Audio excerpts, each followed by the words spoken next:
शकता. For example एक उदाहरण आपण घेऊया, bachelor of engineering in IT आणि bachelor of science in IT जवळपास पोर्शन सेम आहे, परंतु तुम्ही ग्रॅज्युएशन नंतर जॉब करणार आहे. म्हणजे 99% विद्यार्थी हे ग्रॅज्युएशन नंतर जॉबसाठीच प्रयत्न करतात. 11वी-12वी मधून आलेल्या विद्यार्थ्यांना मॅथ्स तेवढं डिफिकल्ट जातं. ट्युशन फी वेवेअर स्कीम म्हणून आहे. जर तुमचे पर्सेंटेज चांगले आहेत आणि तुम्ही ऑल इंडिया कॅटेगरीमधून येतात तर तुम्हाला TFWS मधून संपूर्ण फी वेव ऑफ होऊ शकते. आणि आपण बघू शकतो की जगामधल्या टॉप कंपन्यांमध्ये आपले इंडियन्स गुगल सर्च जरी केले तरी 12वी सायन्सचे पर्सेंटेज हे 10वीच्या पर्सेंटेजपेक्षा कायम कमीत कमी 5 ते मॅक्सिमम 20% कमी असतातच. नमस्कार मंडळी, मी भाग्यश्री पुन्हा एकदा तुमचं स्वागत करते ओनली मानिनीमध्ये. आपण मागील भागात बघितलं होतं की 10वी नंतर करिअर कसं निवडायचं. या भागात आपण 12वी विषयी बोलतोय. माझ्यासोबत आहेत प्रफुल्ल देशमाने सर. सर, स्वागत आहे तुमचं ओनली मानिनीमध्ये. मागील जो 10वी नंतर करिअर निवडताना जे प्रॉब्लेम्स येतात मुलांना, पालकांना, यावेळी तुम्ही चांगलं मार्गदर्शन केला होता, त्याबद्दल धन्यवादच. पण आता 12वी बद्दल आपण बोलतोय. मला सांगा की 12वी नंतर मुलांना कोणकोणते पर्याय आहेत? जसं की वेगवेगळे फील्ड आहेत, तर कोणकोणते पर्याय आहेत आणि कशाच्या बेसिसवर आपण कोणत्या फील्डला गेलं पाहिजे? 12वी आपण कोणत्या फील्डमधून करतोय हे खूप इम्पॉर्टंट आहे. आता नवीन एज्युकेशन पॉलिसी येणार आहे, त्याच्यामध्ये बरेच नवीन नियम आहेत की तुम्ही कोणत्याही फील्डमधून कोणत्याही फील्डचे विषय घेऊ शकता, परंतु ते अजून इम्प्लिमेंट काही ठिकाणी झालेलं नाही आहे. माझं म्हणणं असेल की आर्ट्स जर तुम्ही 12वीमधून केलंय किंवा कॉमर्स केलंय किंवा सायन्स केलंय, हे 3 पर्याय माझ्या मते 12वीतून केलेले असतात विद्यार्थ्यांनी. ठीक आहे. तर सायन्स तर आपल्याला बऱ्यापैकी माहिती आहे. सायन्समध्ये जर त्यांनी बायोलॉजी विषय घेतला असेल तर ते नीटची परीक्षा देऊ शकतात.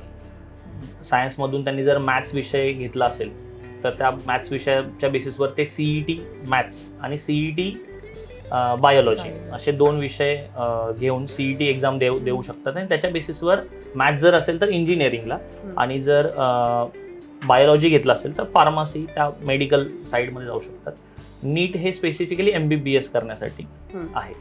आता याच्यामध्ये पण असं होतं की बऱ्यापैकी 12वीच्या विद्यार्थ्यांना नीट JEE मध्ये सक्सेस मिळत नाही किंवा ते रिपीट गोष्टीसाठी प्रयत्न करतात. तर माझं असं म्हणणं आहे की रिपीटर जे असतात नीटमध्ये, स्पेशली रिपीटर बॅचेस वगैरे असतात, तर मी म्हणेन की रिपीट करणं, आता माझे स्वतःचे कोचिंग क्लासेस असूनही मी तुम्हाला सजेस्ट करेन की रिपीट करणं थोडंसं योग्य नाही. रिपीटमध्ये खूप कमी विद्यार्थी सक्सेसफुल होतात आणि कुठेतरी मग नंतर डिप्रेशन येऊ शकतं, आपलं वर्ष वेळ वाया जात असतो.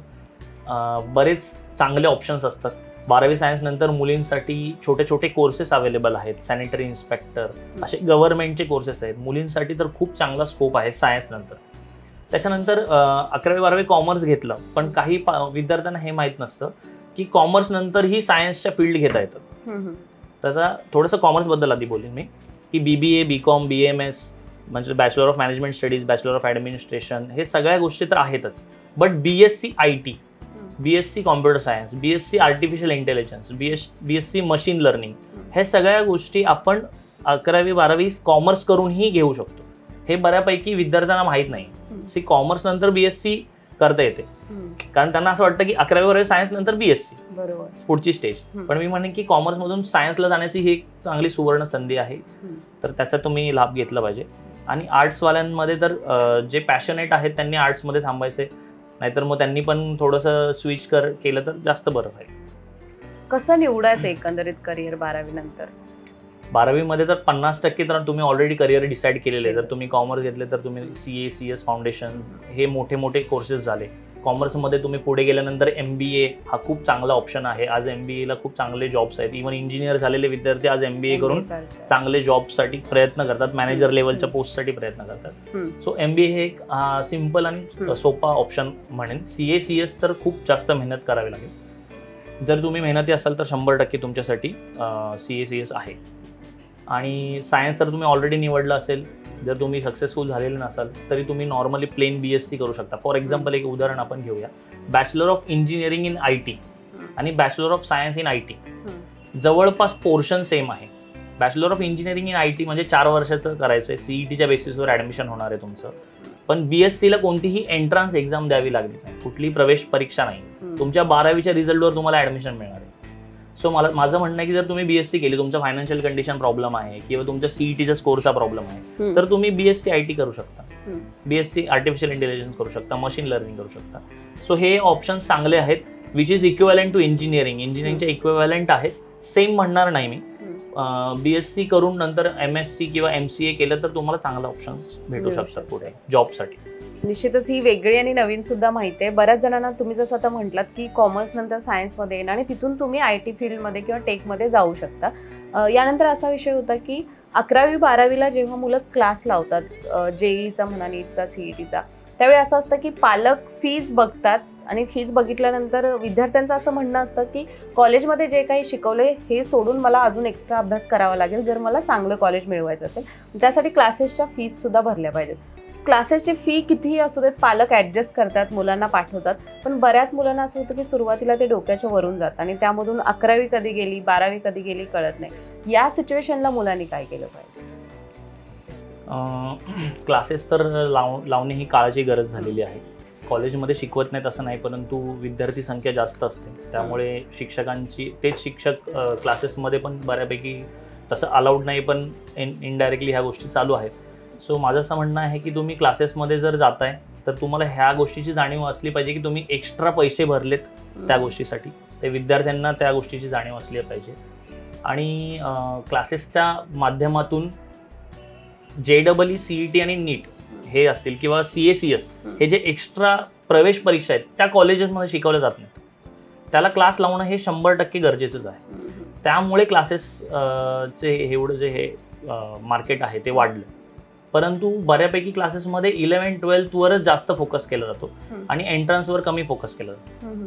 सो तुम्ही क्लासेस लावलेत कशासाठी, ते क्लासेस कशा पद्धतीचे आहेत हे सगळं जाणून घेणं गरजेचं आहे आणि त्याच्या बेसिसवर डिसिजन घेणं गरजेचं आहे.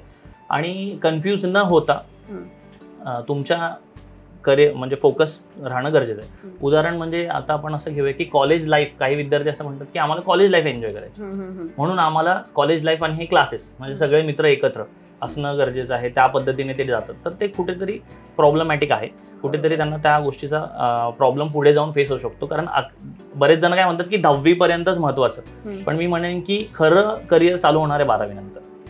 तुम्ही 12वीचं टॉप कॉलेज तुमचं नसेल तरी काही फरक पडत नाही, कारण 12वी नंतर तुम्ही जॉब करणार नाही. परंतु तुम्ही ग्रॅज्युएशन नंतर जॉब करणार आहे, म्हणजे 99% विद्यार्थी हे ग्रॅज्युएशन नंतर जॉबसाठीच प्रयत्न करतात. तर ग्रॅज्युएशनचं कॉलेज खूप इम्पॉर्टंट आहे आणि ते कॉलेज मिळवण्यासाठी ह्या प्रवेश परीक्षा आहेत आणि ते चांगलं कॉलेज मिळणं खूप गरजेचं आहे. म्हणून ह्या प्रवेश परीक्षांसाठी तुम्ही क्लासेस लावलेत तर तेवढं सिरियसली तुम्ही अभ्यास करणं गरजेचं आहे. 12वी नंतर डायरेक्ट इंजिनिअरिंगला जातात, त्यांना थोडासा प्रॉब्लेम येतो का इंजिनिअरिंग करत असताना? जसं की डिप्लोमात माहिती असतं की इंजिनिअरिंगचा हा अभ्यासक्रम आहे किंवा बेसिकली असंच एज्युकेशन सिस्टीम चालू राहील. 12वीचं पूर्ण विषय वेगळे असतात. म्हणजे मला वाटते कॉलेजमध्ये गेल्यानंतर 11वी 12वीला आपण शाळेत जसं असतो किंवा हायस्कूलमध्ये असतो तसेच सब्जेक्ट सुद्धा विभागले गेलेले असतात आणि 11वी 12वीचं नेचर प्लस डिप्लोमाचं थोडंसं वेगळं असतं. तर 12वी नंतर जे इंजिनिअरिंगला जातात त्यांना अडचणी येतात का? 12वी नंतर इंजिनिअरिंगला जाणाऱ्या विद्यार्थ्यांना माझ्या मते पॉझिटिव्ह पॉईंट्स पण आहेत. पॉझिटिव्ह पॉईंट हा आहे की 11-12चं जे मॅथमॅटिक्स आहे ते खूप स्ट्रॉंग असतं, त्यामुळे त्यांना मॅथ्स इंजिनिअरिंगमध्ये मॅथ्स 1, 2, 3, 4 असे 4 मॅथ्स असतात. मी स्वतः मॅथ्स शिकवतो. सो मला माहिती आहे की 11वी 12वीमधून आलेल्या विद्यार्थ्यांना मॅथ्स तेवढं डिफिकल्ट जात नाही आणि बाकी विषय त्यांच्यासाठी 100% नवीन असतात. तर थोडंसं कॉम्प्लिकेटेड जातं, पण एवढं डिफिकल्ट टेक्नॉलॉजी राहिलेली नाही आणि टेक्निकल सब्जेक्ट्स पण बऱ्यापैकी सोपे करून दिलेले आहेत. जसं आपण मगाशी बोललो की हे सगळं डॉक्युमेंटेशन जर नसेल तर कधी कधी हे सगळं राहून जातं. तर 12वी नंतर कोणकोणते डॉक्युमेंट्स असले पाहिजेत? जसं 10वी नंतर तुम्ही बेसिक सांगितला होता मागील व्हिडिओमध्ये, तर 12वी नंतर कोणकोणते हवे? हा सर्वात महत्त्वाचा मुद्दा आपण बोलू शकतो, कारण 10वी नंतर काही बेसिक डॉक्युमेंट लागतात, लाईक लिव्हिंग सर्टिफिकेट, रिझल्ट आणि कास्ट सर्टिफिकेट असेल तुमचं ॲडमिशन झालं. परंतु 12वी नंतर सर्वात महत्त्वाचे डॉक्युमेंट लागतात ती म्हणजे caste validity certificate. Caste validity certificate हे कास्टवाल्यांसाठी, इवन आता ओपनमध्ये जे मराठा आहेत तर त्यांच्यासाठी पण कास्ट सर्टिफिकेट, कास्ट व्हॅलिडिटी चालू झाली मागच्या वर्षीपासून. सो हे बऱ्याच विद्यार्थ्यांना पालकांना माहीत नाहीये आणि ॲडमिशन प्रोसिजर चालू झाल्यानंतर 15 दिवसामध्ये कास्ट व्हॅलिडिटी म्हणजे त्याला आपण जात पडताळणी बोलतो, जे अशक्य आहे काढणं. त्यामुळे बऱ्याच विद्यार्थ्यांना त्याचा तोटा होऊ शकतो. सो माझं असं म्हणणं आहे 100% तुम्ही डॉक्युमेंट्सवर फोकस करा. डॉक्युमेंटमध्ये ओपन कास्टवाल्यांसाठी जर तुम्ही मराठामध्ये असाल तर तुम्हाला income certificate, caste certificate, caste validity म्हणजे जात पडताळणी, त्याच्यानंतर तुमचं लिव्हिंग सर्टिफिकेट आणि रिझल्ट हे तर कंपल्सरी लागणार. ओपन कास्टमध्ये आहात पण म्हणजे मराठामध्ये नाही आहे पण ओपन आहे, तर त्यांना पण EWSचा ऑप्शन आहे. ओपन कास्टसाठी TFWS म्हणजे ट्युशन फी वेव्हर स्कीम म्हणून आहे. जर तुमचे पर्सेंटेज चांगले आहेत आणि तुम्ही ऑल इंडिया कॅटेगरीमधून येतात तर तुम्हाला TFWS मधून संपूर्ण फी वेव ऑफ होऊ शकते. हे ओपनसाठी आहे. बट आपण असं म्हणतो की ओपनसाठी काहीच नाही, पण मी म्हणेन की 100% आहे. इंजिनिअरिंगसाठी जर तुम्ही जात असाल तर किंवा डॉक्टर जरी असाल तरी प्रायव्हेट स्कॉलरशिप्स आहेत. आम्ही बऱ्याच विद्यार्थ्यांना प्रायव्हेट स्कॉलरशिप मिळवून दिलेले आहेत मोठ्या मोठ्या कंपन्यांच्या. कोटक आहे, एशियन पेंट्स आहे, फेअर अँड लवली आहे, त्याच्यानंतर JRD टाटा आहे, VSM ट्रस्ट ठाणे आहे. आता हे जे ट्रस्ट आहेत ते तुम्ही ऑनलाईन सर्च करा, तुमच्यासाठी स्कॉलरशिप अवेलेबल आहेत. इव्हन माझ्या भावाचं एज्युकेशन आम्ही संपूर्ण मोफत केलं. इव्हन माझे काही असा विद्यार्थी आता फॉरेन कंट्रीला जातात, त्यांच्या एज्युकेशनसाठी आम्हाला बाहेरून सपोर्ट मिळतोय, ट्रस्टकडून पैसे मिळत आहेत. सो गरजू विद्यार्थी असतील तर ते आपण करू शकतो ओपनसाठी. आणि कास्टवाल्यांसाठी जसं मी ओपन मराठासाठी जे डॉक्युमेंट सांगितले ते सर्व डॉक्युमेंट लागतातच. आणि त्यासाठी कमीत कमी 3 ते 4 महिने आधीपासून तयारी करणं गरजेचं आहे. अदरवाईज तुमचे डॉक्युमेंट तयार होत नाहीत आणि मग तुम्हाला कुठेतरी तिथे पर्सेंटेजवर कॉलेजवर थोडंसं कॉम्प्रोमाइज करावं लागतं. म्हणजे ज्यावेळी निकाल लागतो आणि ज्यावेळी प्रोसेस चालू होते त्यावेळी हे सगळे डॉक्युमेंटेशन रेडी पाहिजे. हो, आणि त्यासाठी 11वी पासूनच मग त्या प्रोसेसमध्ये जायला पाहिजे की किती? 11वी पासून नाही, 12वी मध्ये. म्हणजे स्पेशली कास्ट व्हॅलिडिटी हे एक असं डॉक्युमेंट आहे ज्याच्यासाठी खूप जास्त वेळ लागतो. तर त्याच्यासाठी स्कूल म्हणजे ऑनलाईन एक फॉर्म असतो, फॉर्म 15A बोलतो आपण त्याला. त्याची एक प्रिंटआउट काढायची आणि ती कॉलेजमधून त्याच्यावर स्टॅम्प घेऊन 12वी मधल्या कॉलेजमधूनच तुम्हाला अप्लाय करावं लागतं. आणि ऑनलाईन फॉर्म भरून मग पुढची सगळी प्रोसिजर असते. पण ते बऱ्याच मुलांनाच माहीत नसतं. 12वी झाल्यानंतर तो त्या कॉलेजचा विद्यार्थी नसतो. एखाद्याने जर गॅप घेतलं तर ते कॉलेज त्यांना परत सपोर्ट करत नाही.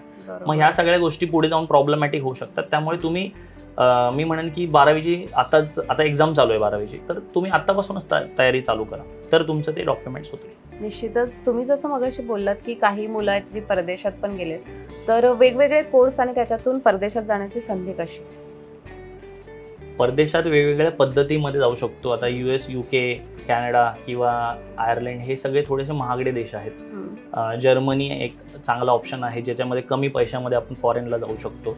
आणि फॉरेनमध्ये थोडंसं कसं आहे की लेवल अप बोलू शकतो आपण, म्हणजे तिथे आपण चांगले पगार लवकर घेऊ शकतो. आपल्या देशामध्येही IT मध्ये खूप चांगले पगार आता सध्या अवेलेबल आहेत. परंतु जर फॉरेनला जाण्याचं जर प्लॅनिंग असेल तर ते ग्रॅज्युएशन नंतर करावं. काही पालक विचार करतात मी 12वी नंतरच मग माझ्या मुलाला बाहेर पाठवतो, फायनान्शियल तर त्यांची कंडिशन चांगली असते. परंतु माझं म्हणणं आहे की तिथे 4 वर्ष फॉरेनमध्ये राहणं हे थोडंसं अशक्य होतं. तर मी म्हणेन की ग्रॅज्युएशन नंतर फॉरेनसाठी प्रयत्न करा. आणि फॉरेनचे बरेच कोर्सेस प्रत्येक फील्डमध्ये कोर्स अवेलेबल आहेत आणि मार्केटमध्ये गरज आहे. बाहेर भारतीयांची खूप गरज आहे आणि आपण बघू शकतो की जगामधल्या टॉप कंपन्यांमध्ये आपले इंडियन्सच आहेत. बरोबर. सो माझ्या मते की फॉरेनला जायचं असेल तर प्लॅनिंग तुमच्या ग्रॅज्युएशनच्या 1 वर्ष आधीपासून करा, म्हणजे तुमचा वेळ वाया जाणार नाही, वर्ष वाया जाणार. काही सर वेबसाईट सजेस्ट करू शकता का मुलांना की ज्यावर ह्या सगळ्या गोष्टी मिळतील, म्हणजे एज्युकेशनल म्हणा किंवा डॉक्युमेंटेशन काय असावं, अशा काही वेबसाईट आहेत का गव्हर्नमेंटच्या किंवा इतर कोणत्याही, ज्यामुळे मुलं तिथे जाऊन क्लिक करून त्यांना ती योग्य माहिती मिळेल? वेबसाईट अशा स्पेसिफिक वेबसाईट नाही आहेत, परंतु प्रत्येक देशाच्या वेगवेगळ्या वेबसाईट अवेलेबल आहेत मार्केटमध्ये. गुगलवरच आपल्याला ते सर्च करावं लागेल. परंतु आपल्या महाराष्ट्र शासनाच्या काही वेबसाईट आहेत ज्याच्यामध्ये आपल्याला फॉरेनला जाण्यासाठी पण स्कॉलरशिप मिळते. तर त्या महाराष्ट्र शासनाच्या वेबसाईट आपण गुगलवर सर्च करून त्या माध्यमातून आपण पुढे जाऊ शकतो, स्कॉलरशिप मिळवू शकतो. ओके. आता हे झालं सर की 12वी नंतर आपण इंजिनिअरिंग किंवा जसं तुम्ही सांगितलं टेक, IT यांसारखे फील्ड आहेत, पण अगदी ज्यांना कलेच्या क्षेत्रात जायचं आहे त्यांच्यासाठी काही माहिती आहे का तुम्हाला की कोर्सेस कुठले आहेत किंवा ग्रॅज्युएशन डिप्लोमा कुठला आहे त्यांचा? कलेच्या क्षेत्रामध्ये प्रत्येक कलेसाठी वेगवेगळे डिप्लोमा आणि वेगवेगळे कोर्सेस अवेलेबल आहेत. इव्हन क्रिकेटमध्ये म्हणा, ॲथलीटसाठी वेगवेगळे कोर्सेस अवेलेबल आहेत, मीडियासाठी वेगवेगळे कोर्सेस अवेलेबल आहेत. तर प्रत्येक क्षेत्रामध्ये कोर्स अवेलेबल तर आहे, पण आपण ते कोर्स कशा पद्धतीने कंप्लीट करतोय त्यावर जास्त डिपेंड. म्हणजे एकंदरीत हेच आहे की तुम्हाला स्वतःला प्लॅनिंग केलं पाहिजे, सगळी माहिती व्यवस्थित घेतली पाहिजे.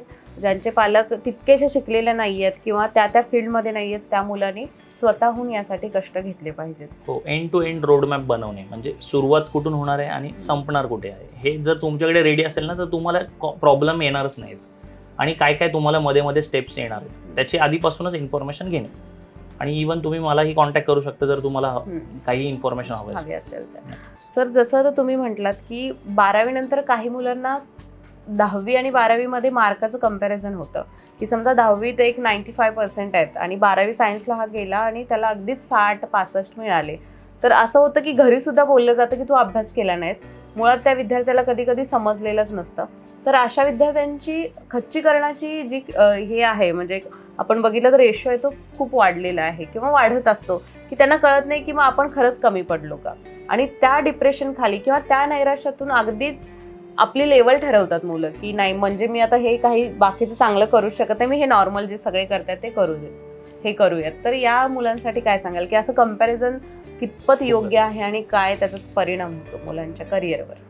जसं की आपल्या 10वीच्या व्हिडिओमध्ये मी सांगितलं होतं की प्रत्येक 3-4 विद्यार्थ्यानंतर एक बेस्ट ऑफ 5 मुळे पर्सेंटेज 10वीचे पर्सेंटेज हे थोडेसे वाढवून मिळतात आपल्याला. तो एक परिणाम 12वीला पाहायला मिळतो. 12वीची ज्या परीक्षा असतात त्या खरोखर त्या लेवलच्या असतात आणि तुम्हाला तिथे थोडेसे पर्सेंटेज डाऊन होणारच आहेत. इवन तुम्ही गुगल सर्च जरी केले तरी 12वी सायन्सचे पर्सेंटेज हे 10वीच्या पर्सेंटेजपेक्षा कायम कमीत कमी 5 ते मॅक्सिमम 20% कमी असतातच. तो हे कोणी सर्च केलं नसेल पण मी स्वतः पाहिलंय आणि आम्ही अनुभवलंय पण. सो पर्सेंटेज 12वीला म्हणून तर प्रवेश परीक्षा ठेवल्या ना, 12वीच्या बेसिसवर तुमचे काही बेसिक ग्रॅज्युएशनचे कोर्सेसला डायरेक्ट ऍडमिशन मिळतं. परंतु तुम्हाला जर टॉप कोर्सेस करायचे तर तुम्ही एंट्रन्सच्या मार्क्सवर ऍडमिशन मिळतं. 12वीचे मार्क्स कन्सिडर केले जात नाहीत. त्याच्यासाठी एक छोटीशी एलिजिबिलिटी ठेवली. फॉर एक्झाम्पल डॉक्टर व्हायचं असेल तर फिजिक्स, केमिस्ट्री, बायोलॉजी या 3 विषयामध्ये 50% मार्क 12वीला असतील तरी डॉक्टर होऊ शकतो. फक्त नीटचे मार्क कन्सिडर होणार आहेत. सो असे बरेच JEE साठी physics, chemistry, maths overall 75% marks करणं गरजेचं आहे. त्याच्यानंतर CET मध्ये जर तुम्हाला इंजिनिअरिंगला जायचं आहे CETच्या थ्रू तर तुम्हाला फिजिक्स, केमिस्ट्री, मॅथ्स 45% मार्क्स पाहिजेत 12वीला. सो हे पालकांनी पण विचार केलेला नसतो की हे गव्हर्नमेंटने जर एवढे कमी पर्सेंटेज असतील तरी इंजिनियर बनू शकतो असं अलाउ केलंय, तर सायन्स काहीतरी आहे किंवा सायन्स किंवा कॉमर्स कोणतंही 11-12 ची लेवल वाढणारच आहे. जसं आपण गेम खेळतो तर पुढची लेवल डिफिकल्ट असते. सो मुलांनी थोडंसं कमी पर्सेंटेज पडलं तर खचून न जाता 100% स्वतःवर विश्वास ठेवून पुढे जायचंय. जे निवडले ते निवडले.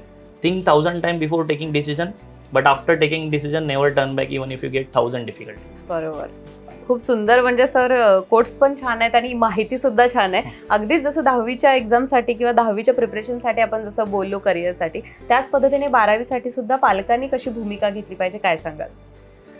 12वीसाठी पालकांनी फक्त मुलांचं मनोबल वाढवणं गरजेचं आहे. 12वी नंतरच्या करिअरसाठी तुम्हाला सपोर्ट करतोय याबद्दल सांगणं गरजेचं आहे आणि फायनान्शियली थोडंसं रेडी राहणं गरजेचं आहे.